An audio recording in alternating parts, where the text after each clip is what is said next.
que ten follas. Algo que ten historias e letras. Sabedes onde saen os libros? Os libros nacen de los árboles. Dos escritores. Dos ilustradores.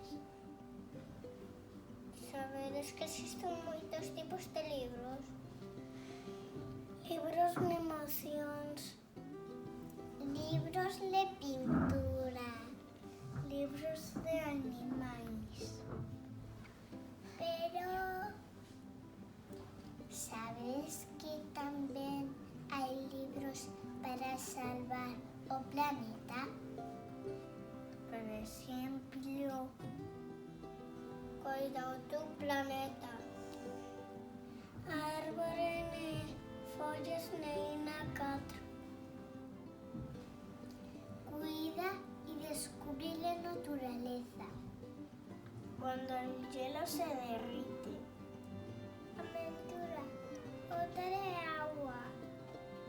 Algo de la escuela. El editaje y la basura. El coleccionista de insectos. Ahorra agua.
Salón do libro.